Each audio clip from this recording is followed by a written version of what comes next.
Derneği Başkanı Hüseyin Kayır, Yönetim Kurulu üyesi günlerce çalıştılar. Bir müze, Hüseyin Çilenger Gömbe'den geldi. 40 yıldır biriktiği eserlerini Kaş'a bağışladı. Ziraat Odası Başkanı Ramazan Süer yer verdi, müze yerini verdi. Alkışlıyoruz. Ve derneğimizin yanında Şoför Odası Başkanı Mustafa Demirtepe, Esnaf Odası Başkanı Ali Çalışkan,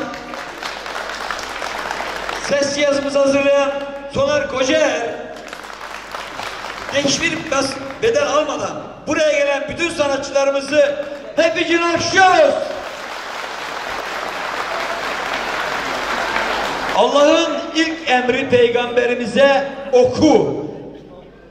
Okuyacağız. Yunus Emre bil diyor, bileceğiz.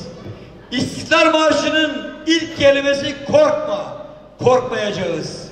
Okuyacağız, bileceğiz, korkmayacağız.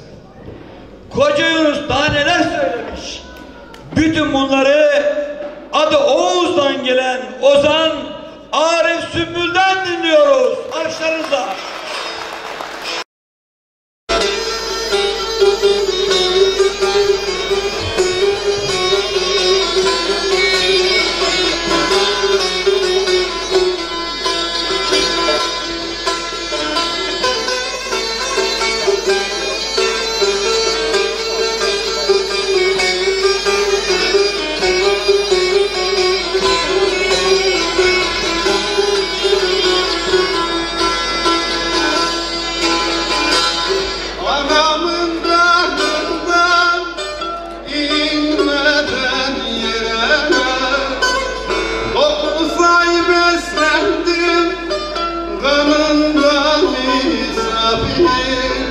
Geldim ki şu dünya denen pazara, geldim ki şu dünya denen pazara, bir ulu Bedir yaran Han'da misafir, bir ulu Bedir yaran Han'da misafir. Hani mal sahibi, hani mülk sahibi, nerede kalmış sorum? Bunun ilk sahibi, dedim ki malda yalan, sorun mülke yalan.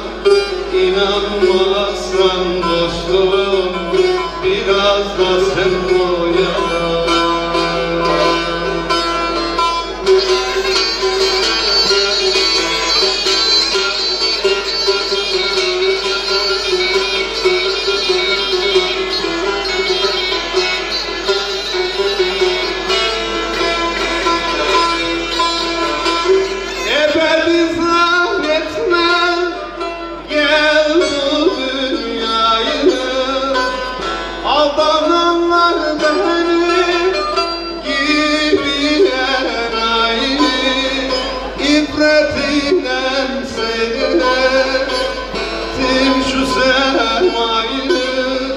İbretiyle seyrettim şu sermayı, semanın yüzünde güneşte misafir, semanın yüzünde şu ayda misafir. Hani mal sahibi, hani mülk sahibi, nerede kalmış sorum? Bunun ilk sahibi, dedim ki malda yalan, sorun mülke yalan. İnanmazsan dostum, biraz da sen koyalım.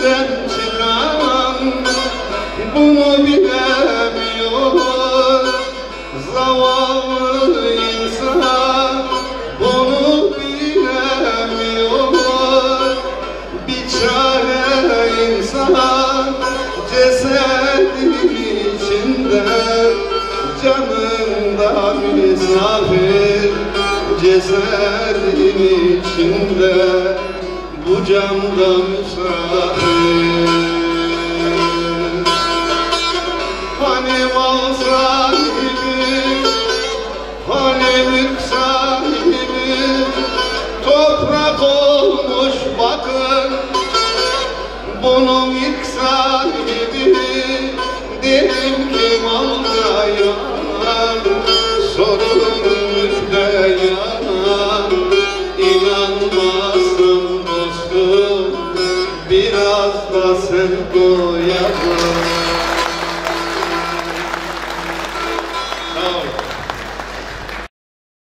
Arif Sümbül bir de ona oyna ustalar.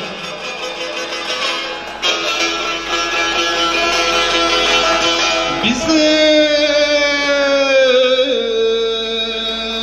yaylalarımızda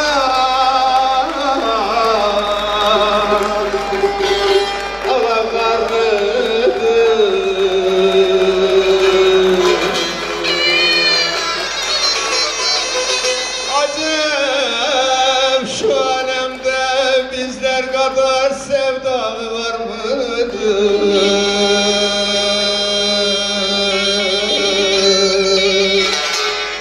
Boynu boncuklu gelir, oradayın katını insan gördü. Oradayın katını insan gördü. Yarın aflatında seni müddettir. Yarın aflatında seni müddettir. Oldu oldu, Rabbimiz buldu. Bize kadar bakanlar Allah'ından buldu. Olmadı böyle olmadı, Rabbimiz olmaz. Bize öldür diyenler Allah'ından bulmaz.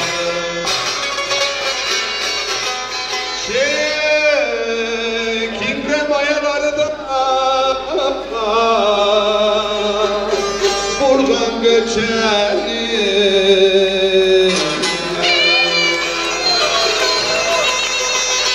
Kaldır 40 maydana gelin de oradan öpelim.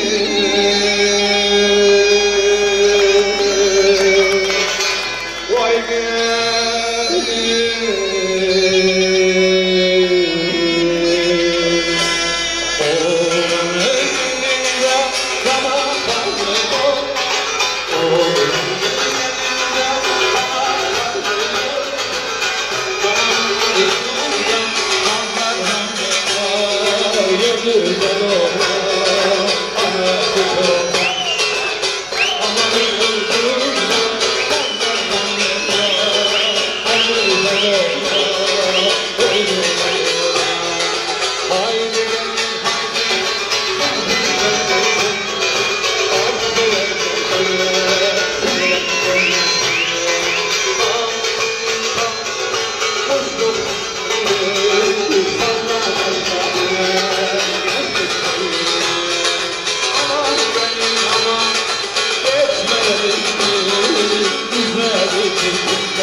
Ayağım senin de çabaların kurumuş.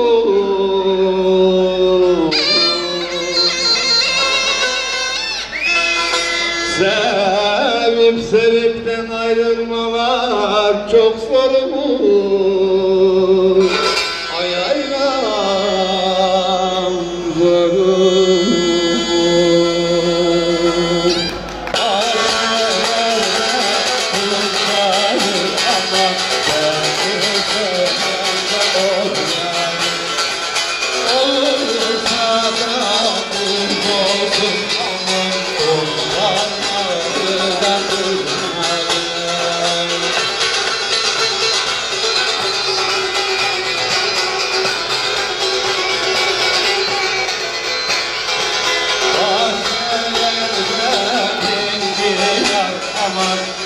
Her gözlerinde derdi var.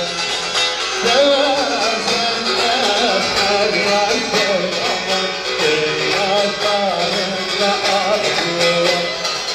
Seversen her yay koy ama beyazlarında arzu var.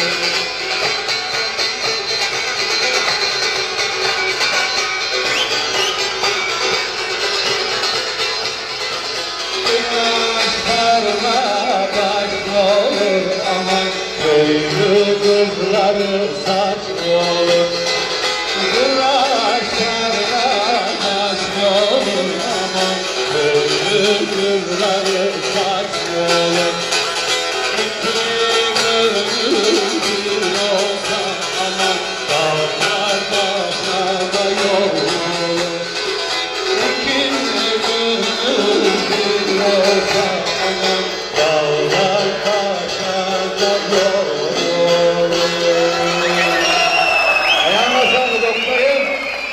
Alkışlıyoruz.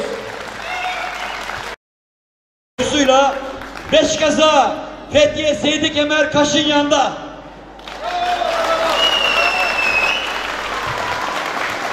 Bir ağaç gibi tek ve hür, bir orman gibi kardeşisini diyen Nazım Hikmet de bizim, kökünü beğenmeyen dal, dalını beğenmeyen meyve çürür diyen Necip Fazıl Kısakürek de bizim. Sen ben yokuz, biz varız diyen Ziya Gökalp da bizim. Zeybek bizim, halay bizim, horon bizim.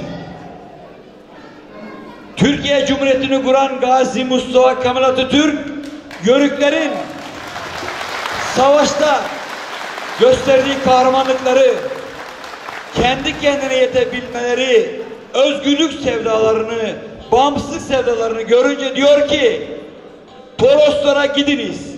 Toroslar Antalya civarındaki illerdir. Kaçta Toros'tur? Toroslara gidiniz, orada bir yörük çadırı varsa, o çadırda mı duman tutuyorsa, Türkiye Cumhuriyeti'ni ilelebet kimse yenemez demiştir.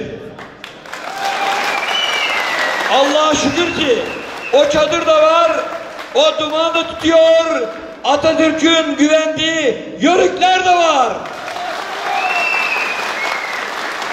Şimdi Elmalı'nın türküsü geliyor.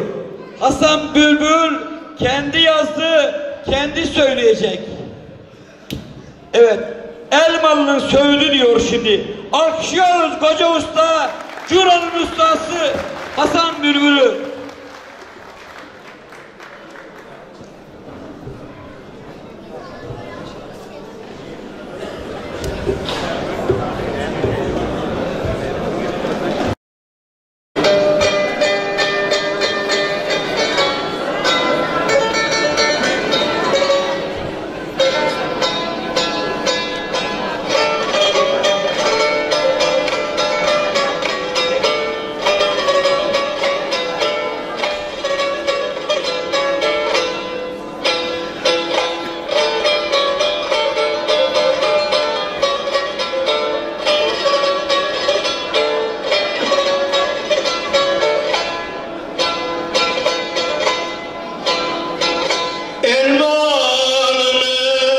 Sıra sıra söyledim.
Yes.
ustası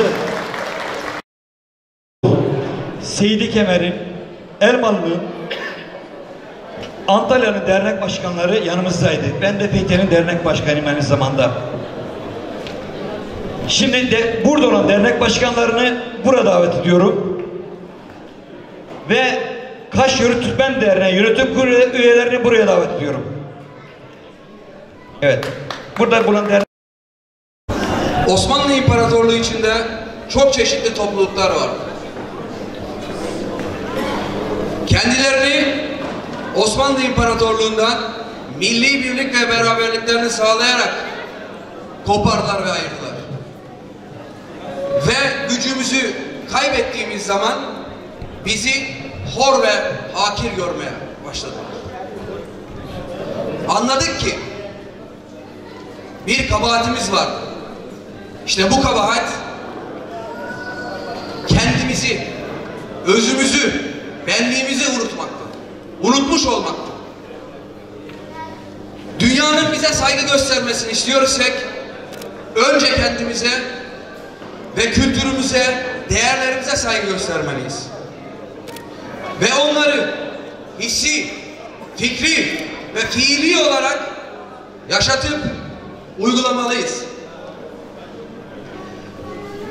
Bu vesileyle çocuklarımız ecdadını daha iyi tanıyacaklar ve tanıdıkça kendilerine daha fazla güç bulacaklardır. Damarlarındaki asil kanın, taşımış oldukları asil kanın ne anlama geldiğinin farkına varacaklardır. Türk çetin işler başarmak için dünyaya gelmiştir. Yan gelip yatmak için değil. Türk esirlik kabul etmez. Tarihi boyunca esir olmamıştır. Yine olmayacağız. Hiçbir zaman bizi esir edemeyecekler.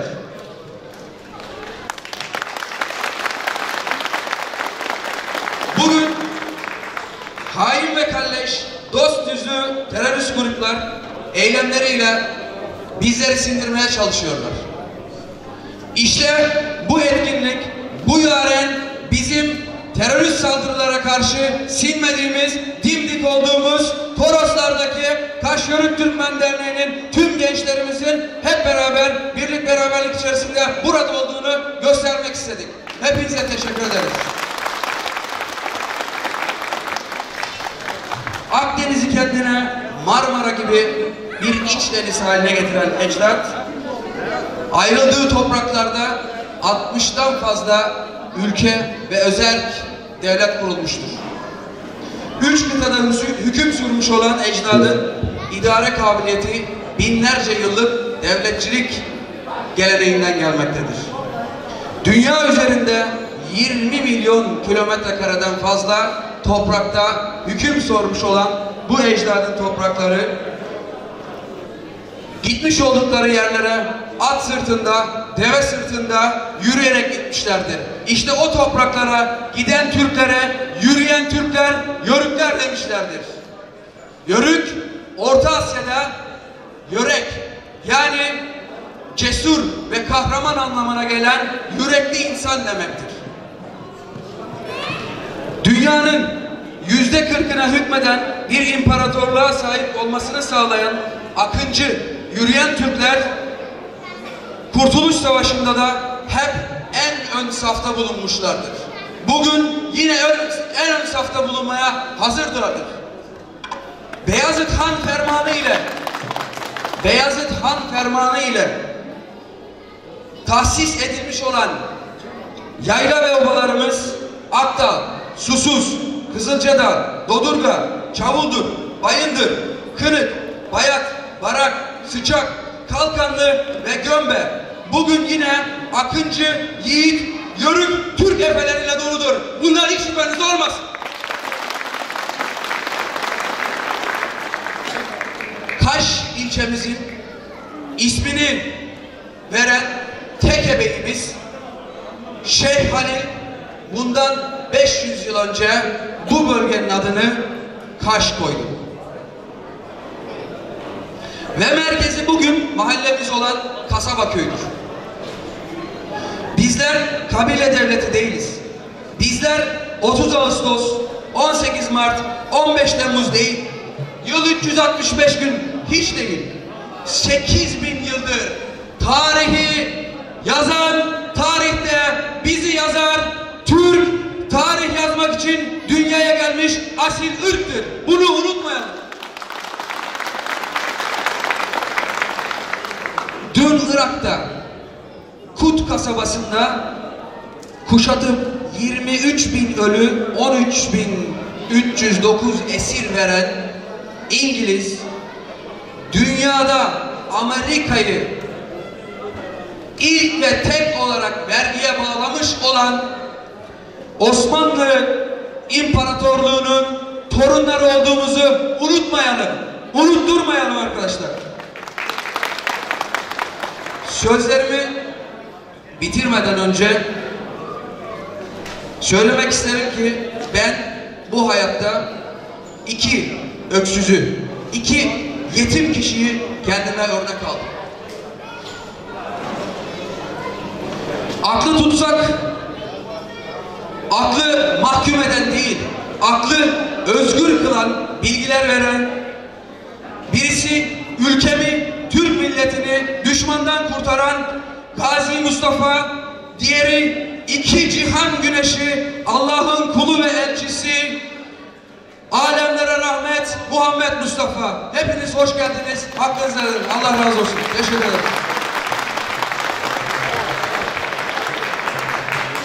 Hüseyin Kayır kardeşimizi teşekkür ediyoruz. Belediye Başkanımız Halil Kocaer günümüz açılışında vardı. Şimdi işleri yoğunluğuna gelemedi. Yerine Lütfü Bey'i, başkan yardımcısını gönderdi. Kendisini burada davet ediyorum.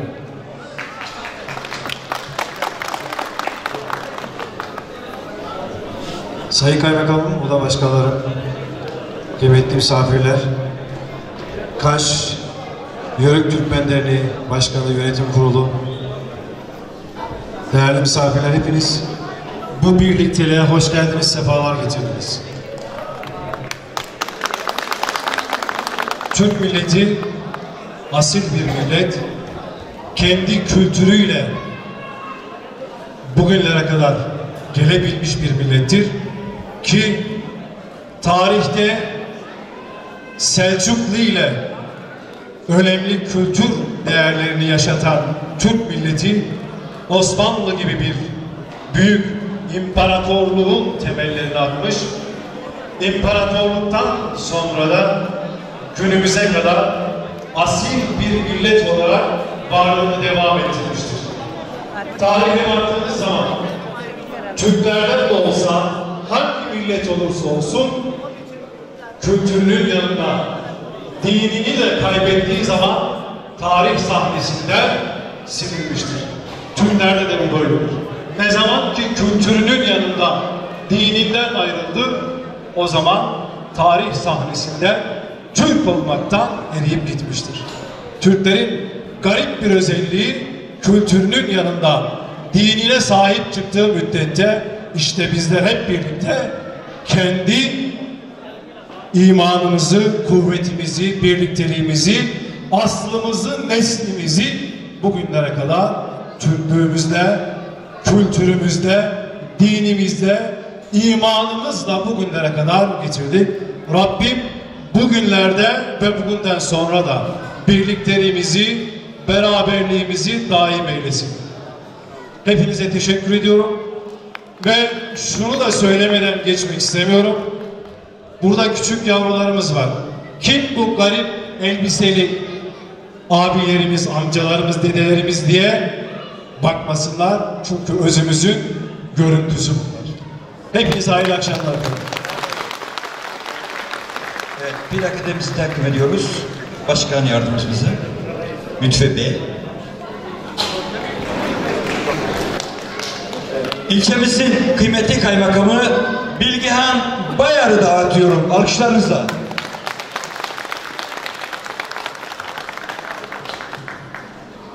Evet, herkese iyi akşamlar diliyorum. Biraz üşüdük. Biliyorum, çok uzatmayacağım bu açıdan. Türkiye Cumhuriyeti Devleti biliyorsunuz bu Anadolu topraklarında özellikle son günlerde verdiğimiz şehitlerle çok üzüntülü günler yaşıyoruz. Bu üzüntülü günümüzde bugünü düzenleyip tekrardan bir öze hatırlama, kendini hatırlama adına arkadaşların çabaları yerinde ve güzel oldu. Onlara teşekkür ediyorum, tebrik ediyorum. Gelenlere, katılımcılara, her nereden gelmişse onlara da ayrı ayrı teşekkür ediyoruz. Şimdi Türkler biliyorsunuz tarihte birçok devletler kurdu. En son Anadolu topraklarına yerleşti. Biz bu devleti kurarken Türkiye Cumhuriyeti Devleti, Türk vatandaşı derken aslında Atatürk'ün de işaret ettiği şu idi.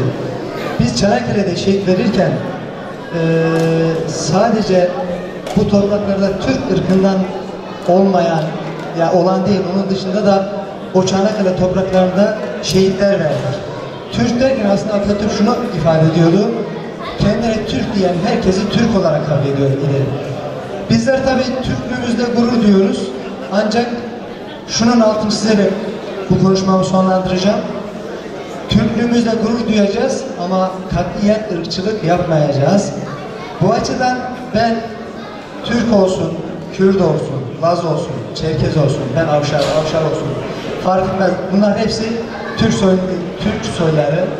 Hepsi kendini böyle farklı bir şekilde tanımlandırmıyor. Ben tanıdığım Kürt arkadaşlarım, kardeşlerim, Laz arkadaşlarım, kardeşlerim, Çerkez arkadaşlarım, kardeşlerim, hepsi bu vatanın evlatları. Dolayısıyla bugünü kutlarken ya da bugün şu ambiyansı yaşarken lütfen bunu aklımızdan çıkarmayalım. Kendini bu vatanın topraklarına adamış, şu vatanı seven, bu toprağı seven her kim varsa bizim başımızın tacı, hepsini kalbimizin derinliklerine yerleştiriyoruz. Geldiğiniz için, katıldığınız için tekrar teşekkür ediyorum. İnşallah tekrarı çok uzamaz, kısa zamanda bir araya tekrar geliriz. Hayırlı akşamlar diliyorum. Sağ olun. Allah'ın yarattığı her insan rengine bakmadan, ırkına bakmadan kardeş sayan Yörükler'den kaymakamımıza bir plaket takdim ediliyor. Şimdi oda başkanlarımızı burada derim. Onların da plaketleri var, emeği geçenlerin. Evet, Hüseyin Şilenger abimiz burada. Müzemizi en büyük katkıyı sağlayan.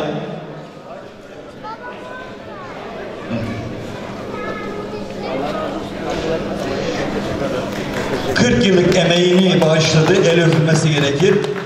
Sağ olsun, var olsun.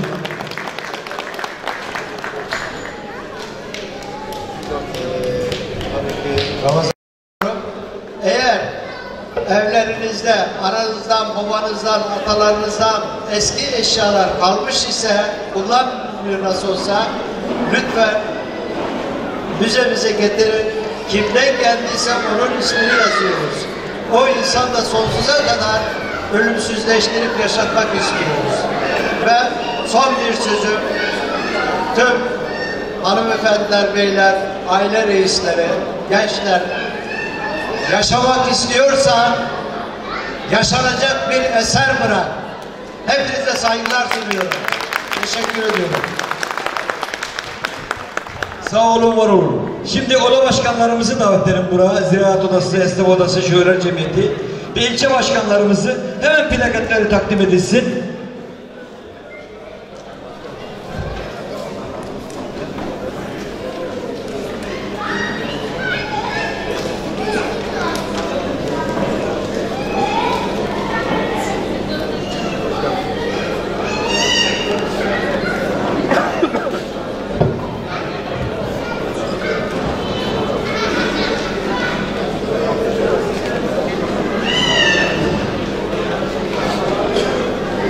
Bugün plaketlerimizi verdik. Eksik kalanları varsa bunu not ederiz. Öbür sefer plaket alacaklar. Emek vermeye başlasın yeniden.